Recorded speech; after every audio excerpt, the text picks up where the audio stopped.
அனைவருக்கும் உழைப்பாளர் தின நல்வாழ்த்துக்கள். உழைப்பு மட்டும்தான் நம்ம கிட்ட இருந்து யாராலுமே எடுத்துக்க முடியாது அப்படின்றது எல்லாருக்குமே தெரிஞ்ச விஷயம் தான். அப்படிப்பட்டவர் தான் இன்னைக்கு நம்ம வீடியோல நம்ம பார்க்க போறோம். அதுக்கு முன்னாடி நம்ம சேனல்ல ஒரே ஒரு ஃபாலோ மட்டும் பண்ணிக்கோங்க. மறுபடியும் சொல்றேன், அனைவருக்கும் உழைப்பாளர் தின நல்வாழ்த்துக்கள். ஸ்கூல் எல்லாம் முடிச்சுட்டு சம்மர் ஹாலிடேஸ்ல சொந்தக்கார வீட்டுக்கு போகலாம்னு சொல்லிட்டு எல்லாருக்கும் ஒரு ஆசை இருக்கும்ல. எனக்கும் அப்படிதான் இருந்தது. சரி அப்படின்னு சொல்லிட்டு அவங்க எல்லாரும் ஸ்கூல் எல்லாம் முடிச்சுட்டு சொந்தக்கார வீட்டுக்கு போறதுக்கு ரெடி ஆயிட்டு இருக்காங்க. ஒருத்தன் மட்டும் நான் வரல. என்னால முடியாது. நான் கிராமத்த விட்டு எங்கேயும் வரல. எனக்கு கிராமம் விடும் எனக்கு எதுவும் பெருசா தெரியாது. நான் இங்கேயே இருந்துக்கிறேன். நல்லா என்ஜாய் பண்ணிக்கிறேன். எனக்கு கிராமத்த விட எங்கேயும் போக முடியாது அப்படின்னு சொல்லிட்டு அவங்க பேரண்ட்ஸ் கிட்ட சொல்லிட்டு இருக்கான். அவங்களால முடியாது. நீ கண்டிப்பா வந்து தான் ஆகணும் அப்படின்னு சொல்லிட்டு அவங்க சண்டை போட்டுட்டு இருக்காங்க. அவன் பையன் கூட. இல்ல நான் வரவே மாட்டேன் அப்படின்னு சொல்லிட்டு போறான். சரி ஒரு காலகட்டத்தில சரி போயிட்டு வரலாம்னு சொல்லிட்டு போம்போது ஒரு சின்ன கல் எடுத்துட்டு போறான் கிராமத்துல அவன். அங்க போய் பார்க்குறான். எனக்கு கொஞ்சம் கூட செட் ஆகல. நான் போறேன் மறுபடியும். என்னால இங்க இருக்க முடியாது. எனக்கு கிராமம் விட பெருசா இன்னும் ஏன் தெரியல. என்ன விட்டுருங்க. நான் மறுபடியும் கிராமத்துக்குள்ளேயே போறேன். எனக்கு அதுதான் ரொம்ப பிடிச்சிருக்கு. அந்த லைஃப் தான் பிடிச்சிருக்குன்னு சொல்லிட்டு தனிமையில உட்காந்து அழுதுட்டு இருக்கான். சம்மர் ஹாலிடேஸ்ல என்ஜாய் பண்ணலாம். நான் கிராமத்திலே என்ஜாய் பண்ணிக்கிறேன். ன்ற மாரி அவன் ரொம்ப ஃபீல் பண்ணி ரொம்ப கஷ்டப்பட்டு பண்ணிட்டு இருக்கான்.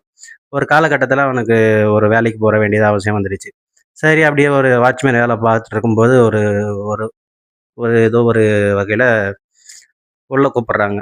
அப்போ உள்ள போய் பார்க்கும்போது அவனுக்கு நெறைய சிஸ்டம்லாம் கண்ணு பட்டவுடனே, அப்படியே மெய் மறந்து பார்க்குறான் அந்த சிஸ்டத்த. மெய் மறந்து பார்க்குறான். அவனுக்கு ஒண்ணும் புரியல. இப்படி இப்படியெல்லாம் இருக்கே உள்ள. அ என்ன என்ன சொல்றதுன்னு தெரியலையே அப்படின்ற மாரி ரொம்ப மெய் மறந்து பார்த்துட்டுருக்கான். என்னடா இது இவ்வளோ அழகா இருக்கு, இவ்வளோ சிஸ்டம்லாம் இருக்கு. எப்படி இதெல்லாம் ரன் பண்றாங்க? எப்படி இதெல்லாம் ஒர்க் ஆகுது? அவனுக்கும் ஒரு ஆசை வந்துருச்சு போல. நம்மளும் இந்த மாரி ஒரு இடத்துல ஒர்க் பண்ணா நல்லாயிருக்கும். அப்படின்னு சொல்லிட்டு ரொம்ப நாளா ஆசை வந்துருச்சு போல அவனுக்கு. அவன் என்ன பண்றான் திரும்பி அவன் யோசிக்கிறான். அதுவரைக்கும் தெரியாது அவன் பேரண்ட்ஸுக்கு நம்ம இந்த மாரி நம்ம பையன் பெரிய ஆளா வருவான் அப்படின்னு சொல்லிட்டு. அப்புறம் என்ன பண்ணான், பெரிய ஒரு அவனே ஒரு சின்ன ஒரு கிராமத்திலேயே அவன் வீட்லயே ஒரு சின்ன ஒரு வேலை ஸ்டார்ட் பண்றான். ஒரு ஸ்டார்ட் பண்ணி அவன் வேலை அவன் பார்த்துட்டே இருக்கான். அதுக்கப்புறம் பார்த்தா, அந்த உழைப்பு தான் மிகப்பெரிய வெற்றி அடைஞ்சது. அவர்தான் இன்னைக்கு ஜோவாவோட எம்டி, சிஇஓ. அவர்தான் நம்ம ஜோகோவோட ஓனர் ஸ்ரீதர் வெம்பு. அவர தான் இன்னி